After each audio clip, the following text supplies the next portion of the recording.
حضرت محمد صلی اللہ علیہ وسلم اور حضرت خدیجہ کی پہلی رات۔ حضرت خدیجہ اپنے غلام میسرہ سے کہنے لگی، محمد کو اندر بھیج دو۔ حضور صلی اللہ علیہ وسلم شرماتے ہوئے اندر آئے اور نظریں جھکا کر کھڑے ہو گئے۔ خدیجہ نے پہلی بار محمد کا چہرہ دیکھا تو بسم اللہ الرحمن الرحیم۔ حضرت خدیجہ عام طور پر رات کی تاریکی میں اپنی سہیلیوں کے ہمراہ کعبہ کا طواف کرنے کے لیے جاتی تھیں۔ ایک رات کو جب طواف کعبہ کے لیے گئی تھیں، طواف بجا لانے کے بعد کعبہ کے دروازے کے سامنے کھڑی ہو کر اپنے پروردگار سے راز و نیاز کرنے میں مشغول ہوئیں اور نصف شب کو گھر لوٹیں۔ بستر پر لیٹتے ہی آپ سو گئیں اور آپ نے خواب میں سورج کو انسان کی شکل میں دیکھا کہ مکہ کے آسمان سے طلوع ہو کر رفتہ رفتہ اس کے گھر کی طرف آ رہا ہے۔ جب سورج ان کے گھر میں پہنچا تو وہاں پر رک کر اس نے تمام دنیا میں نور پھیلا دیا اور لوگ جوک در جوک اس سورج کو دیکھنے کے لیے ان کے گھر آ رہے تھے۔ آپ بیدار ہوئیں تو دوبارہ نیند ہی نہ آئی، کیونکہ آپ جانتی تھی کہ یہ کوئی عام خواب نہیں ہے۔ صبح اور سورج طلوع ہونے کے بعد وہ فوراً اپنے چچیرے بھائی ورقہ بن نوفل کے گھر گئیں اور جو کچھ خواب میں دیکھا تھا اپنے منوان ان کے سامنے بیان کیا۔ جو ہی ان کی بات ختم ہوئی، ورقہ بن نوفل کے چہرے پر ایک خوبصورت مسکراہٹ رونما ہوئی اور انہوں نے حضرت خدیجہ رضی اللہ تعالی عنہا سے مخاطب ہو کر کہا، مبارک ہو تم پر اے میری چچا زاد بہن، اگر تمہارا خواب صادق ہوا تو نور نبوت تمہارے گھر آئے گا اور تمہارے گھر کا نور تمام عالم کو منور کر دے گا۔ ناظرین گرامی، حضرت خدیجہ کے چچیرے بھائی ورقہ بن نوفل بن اسد اپنے زمانہ میں جزیرۃ العرب کے ایک مشہور دانشور اور خدا پرست راہب تھے۔ ان کو آسمانی کتابوں کے بارے میں کافی علم تھا اور عربستان میں دوران جاہلیت کے 4 مشہور عابدوں میں سے ایک شمار ہوتے تھے۔ آپ لوگوں کو آخری نبی کی نشانیاں بتایا کرتے تھے اور یہ بھی بتاتے کہ ان کی بعثت کا وقت قریب ہے۔ حضرت خدیجہ رضی اللہ تعالی عنہا گہری سوچ میں پڑ گئیں تو نور نبوت کیسے ان کے گھر آئے گا اور ان کے گھر کیسے تمام دنیا کے لیے نور کا مرکز بنے گا۔ حضرت خدیجہ رضی اللہ تعالی عنہا ایک مدت تک اس خواب کے بارے میں غور و فکر میں مشغول تھیں اور اس کی تعبیر کا انتظار کر رہی تھیں۔ مکہ کی عورتیں ایک رسم کے مطابق قدیم زمانے سے ہر سال ماہ رجب کی ایک رات کو کعبہ کے پاس جمع ہوتی تھیں اور جشن و سرور کی ایک محفل منعقد کرتی تھیں، اور اس محفل میں اہل کتاب میں سے ایک دانشور کو تقریر کی دعوت دی جاتی تھی۔ ایک رات کو ایسی ہی ایک محفل منعقد ہو رہی تھی۔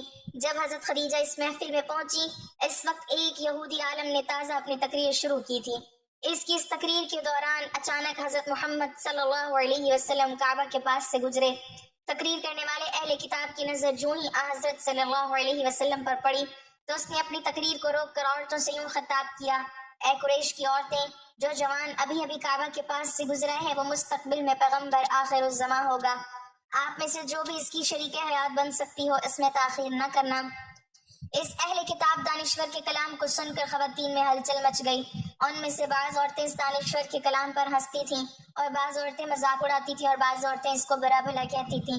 بہرحال محفل شور و غل اور ہلچل سے دوچار ہوئی اور عورتیں متفرق ہو گئیں۔ حضرت خدیجہ رضی اللہ تعالی عنہا گھر چلی گئیں اور اپنے خواب اور یہودی عالم کی باتوں میں ربط تلاش کرنے لگیں۔ اگلے دن حضرت خدیجہ رضی اللہ تعالی عنہا نے اپنی کنیز کو اس یہودی دانشور کے پاس بھیجا اور اسے اپنے گھر آنے کی دعوت دی۔ یہ اہل کتاب دانشور جب حضرت خدیجہ رضی اللہ تعالی عنہا کے گھر پہنچا تو حضرت خدیجہ رضی اللہ تعالی عنہا نے اس سے سوال کیا کہ اے دانشور، آپ نے کیسے سمجھا کہ محمد خدا کے پیغمبر ہیں؟ یہودی عالم نے جواب میں کہا، میں نے ان کے صفات کو تورات میں پڑھا ہے۔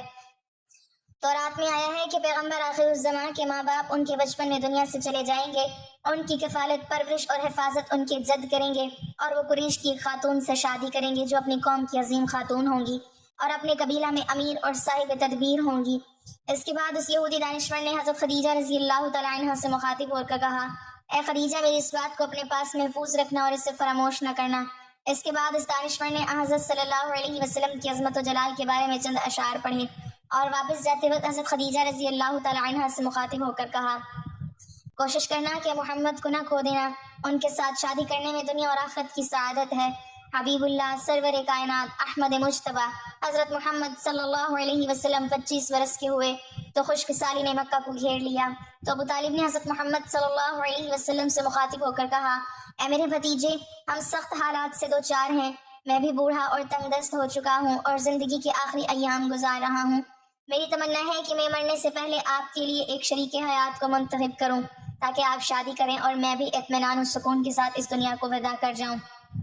لیکن مالی مشکلات میری اس تمنا کو عملی جامہ پہنانے میں رکاوٹ بنی ہوئی ہیں اور آپ کے مستقبل میں فکر مند ہوں۔ جناب ابو طالب نے اپنی بات کو جاری رکھتے ہوئے فرمایا، اے محمد، قریش کا تجارتی کاروان عنقریب تشکیل پا کر شام جا رہا ہے۔ خدیجہ بنت خویلد ہماری رشتہ دار ہیں اور کافی دولت مند ہیں۔ مکہ کے بہت سے لوگوں نے ان سے مال اور سرمایہ قرض کے طور پر لیا ہے اور ان کے مال سے تجارت کرتے ہیں۔ اگر آپ خدیجہ کے پاس جائیں گے تو مجھے یقین ہے کہ وہ آپ کو کافی مال دیں گی۔ اس سرمایہ سے مال خرید کر قریش کے کاروان کے ہمراہ آپ شام چلے جائیں گے۔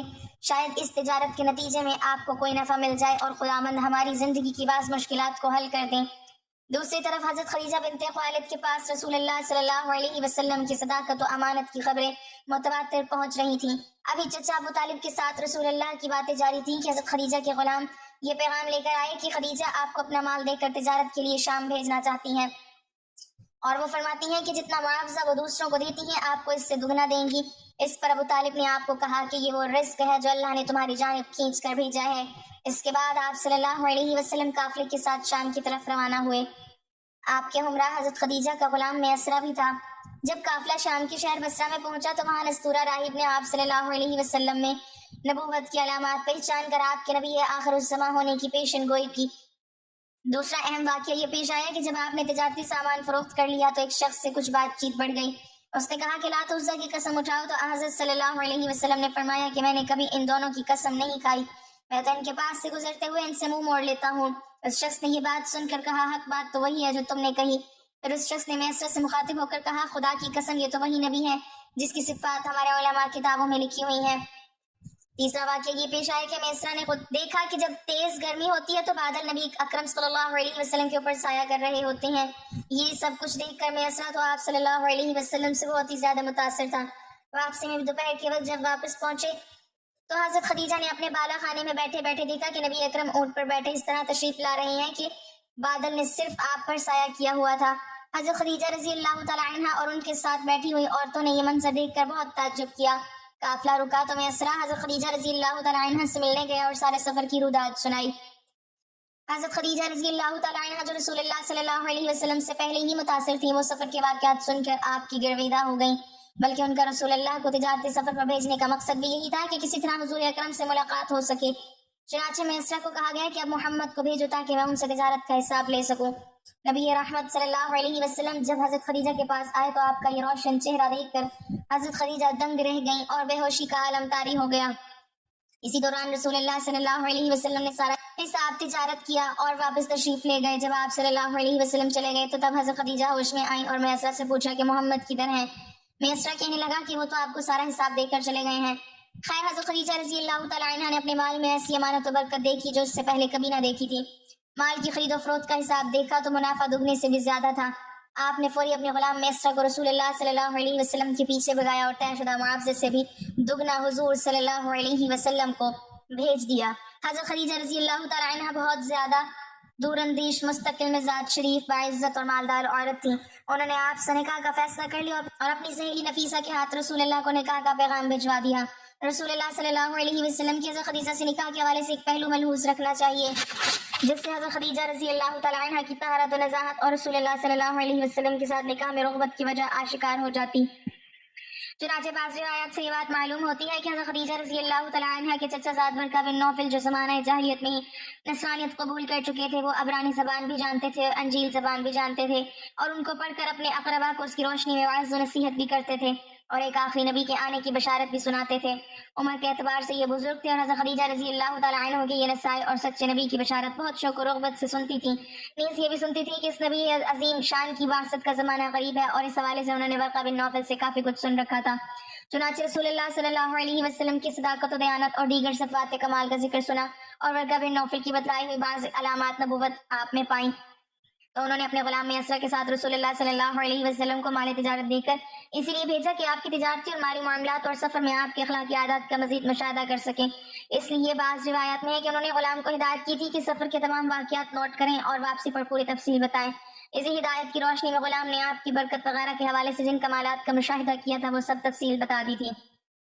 اس سے حضرت خدیجہ رضی اللہ تعالیٰ عنہ کا ظن غالب ہو گیا اور اللہ تعالیٰ کے آخری رسول صلی اللہ علیہ وسلم یہی ہیں، اور انہوں نے یہ سوچا کہ اس سے بڑی سعادت کیا ہوگی کہ آپ کی زوجیت کے رشتے سے منسلک ہو جاؤں۔ چنانچہ صدیقہ طاہرہ و مطہرہ ام المومنین حضرت خدیجہ رضی اللہ تعالیٰ عنہ نے بالواسطہ آپ صلی اللہ علیہ وسلم کو پیغام نکاح بھیج دیا۔ آپ نے اپنے چچاؤں کو مذکورہ رشتہ کے سلسلے میں آگاہ فرمایا، جس کے بعد آپ کے چچا حضرت حمزہ رسول اللہ صلی اللہ علیہ وسلم کے ساتھ حضرت خدیجہ رضی اللہ تعالیٰ عنہ کے والد خالد بن اسد کے پاس رشتہ لے کر آئے۔ بمطابق روایت ابن اسحاق، مبرد اور دیگر کے قول کے مطابق حضرت خدیجہ رضی اللہ تعالیٰ عنہ کے والد کے انتقال ہو چکا تھا۔ حضرت حمزہ رضی اللہ تعالیٰ عنہ رشتہ لے کر حضرت خدیجہ رضی اللہ تعالیٰ عنہ کے چچا عمرو بن اسد کے پاس تشریف لائے۔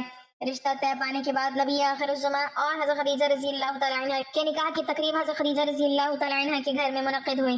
جناب ابو طالب کے خطبہ نکاح پڑھنے کے بعد حضرت خدیجہ رضی اللہ تعالیٰ عنہ کے چچا زاد بھائی عمرو بن اسد نے حضور اکرم صلی اللہ علیہ وسلم کی شان میں یہ جملہ کہا، یہ محمد بن عبداللہ علی نسب اور معزز جوان مرد ہیں، اور حضرت خدیجہ رضی اللہ تعالیٰ عنہ کا نکاح آپ سے کر دیا۔ اس نکاح کا مہر 12.5 اوقیہ چاندی مساوی 500 درہم طے ہوا۔ آج کل اس کا وزن 131 تولہ 3 ماشا چاندی بنتا ہے۔ آپ صلی اللہ علیہ وسلم نے اپنے تمام ازواج مطہرات اور صاحبزادیوں کا مہر بھی یہی رکھا، سوائے ام المومنین حضرت ام حبیبہ کے۔ آپ کا مہر شاہ حبشہ نجاشی نے اپنے پاس سے کئی گنا زیادہ ادا کیا تھا۔ نکاح کے بعد آپ نے ولیمے کا اہتمام فرمایا اور اونٹ سے بھا کر کے لوگوں کو دعوت کھلائی۔ شادی کی پہلی رات حضرت خدیجہ رضی اللہ تعالیٰ عنہ حضور صلی اللہ علیہ وسلم سے ہم بستر نہ ہوئی، بلکہ پوری رات شکرانے کی عبادت کرتی رہیں۔ مکہ کی وادی میں خاموشی پھیلی ہوئی تھی، پہاڑوں پر رات کا سایہ تھا اور ستارے آسمان پر ایسے جھلملاتے تھے جیسے زمین پر ہونے والے ایک نئے آغاز کو دیکھنے کے لیے سب اکٹھے ہو گئے ہوں۔ کعبہ کے گرد ہلکی ہلکی روشنی نظر آ رہی تھی۔ یہ روشنی صرف چراغوں کی نہ تھی بلکہ دعاؤں اور برکتوں کی روشنی بھی تھی۔ آج مکہ میں ایک ایسا نکاح ہوا تھا جو آنے والے زمانوں کے لیے روشنی کا مینار بننے والا تھا۔ الصادق الامین محمد بن عبداللہ صلی اللہ علیہ وسلم اور قریش کی سب سے معزز خاتون حضرت خدیجہ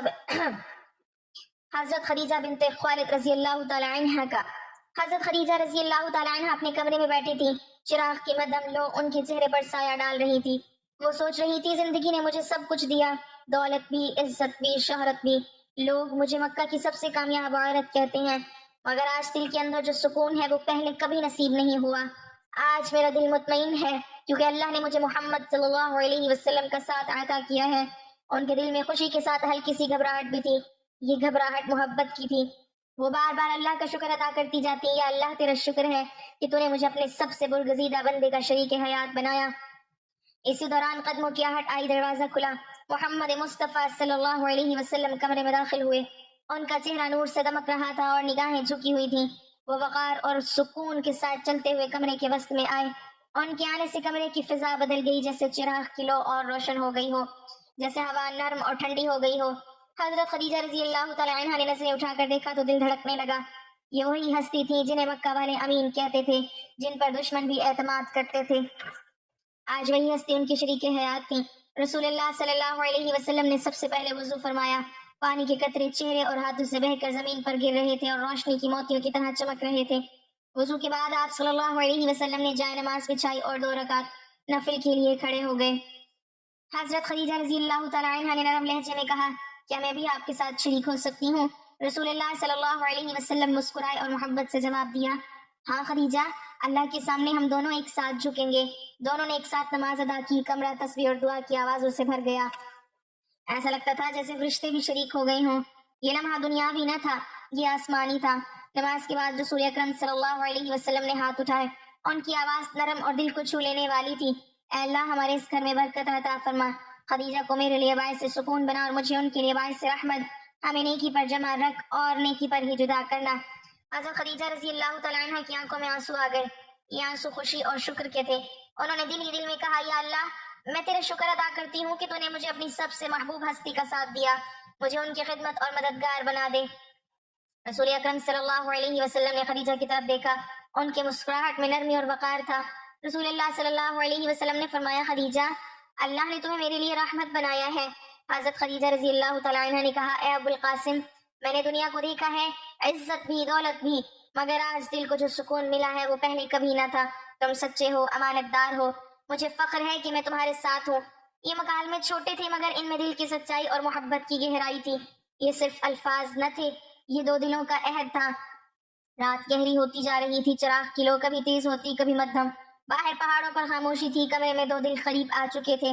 الفاظ کم تھے مگر دلوں کی گفتگو زیادہ تھی، کبھی خاموشی چھا جاتی، کبھی ایک دوسرے کی مسکراہٹ سب کچھ کہہ دیتی۔ وہ لمحے ایسے تھے کہ وقت تھم سا گیا تھا۔ حضرت خدیجہ رضی اللہ تعالیٰ عنہ نے دل میں کہا، میں اپنی زندگی کا ہر لمحہ ان کے ساتھ گزاروں گی، ان کی خوشی میری خوشی ہوگی، ان کا غم میرا غم ہوگا، اور اگر یہ کسی مشن کے لیے اٹھیں گے تو میں اپنی جان، اپنا مال، اپنا دل، سب کچھ ان پر قربان کر دوں گی۔ یہ صرف سوچ نہ تھی بلکہ آنے والے برسوں میں یہی حقیقت بن گئی۔ انہوں نے اپنی دولت اسلام پر قربان کی، اپنے سکون کو اللہ کے دین کے لیے وقف کیا، اور ہر مشکل میں نبی صلی اللہ علیہ وسلم کا سب سے پہلا سہارا بنی۔ اس رات کی خاموش دیواریں آنے والے وقت کی گواہ بن رہی تھیں۔ یہی گھر وہ مقام بنا جہاں پہلی وحی اتری۔ تو حضور صلی اللہ علیہ وسلم کا دل لرز اٹھا، اور خدیجہ رضی اللہ تعالی عنہا نے انہیں اپنے سینے سے لگا کر تسلی دی۔ یہی وہ خاتون تھی جنہوں نے کہا تھا، خدا کی قسم اللہ آپ کو کبھی ضائع نہیں کرے گا۔ یہ پہلی رات محض ایک شادی کی رات نہ تھی، یہ ایک ایسی داستان کا آغاز تھی جس نے دنیا کی تاریخ بدلنی تھی۔ یوں وہ پہلی رات گزری، نہ کوئی شور، نہ کوئی دنیاوی جشن، صرف ایک چراغ جل رہا تھا، ایک کمرہ سکون میں ڈوبا تھا، اور دو دل ایک دوسرے کے قریب ہو کر اللہ کے حضور شکر بجا لائے تھے۔ یہ رات تھی روشنی کی رات، ایک ایسا آغاز جو آنے والے زمانوں میں محبت، قربانی، ایثار اور ایمان کا سب سے روشن باب بننے والا تھا۔ اللہ پاک ہمیں نیک اعمال کرنے کی توفیق عطا فرمائے اور ہمیں نیکوکاروں میں شامل کرے، آمین۔ ناظرین، کمنٹ باکس میں اللہ تعالیٰ کے 99 ناموں میں سے ایک نام ضرور ٹائپ کریں۔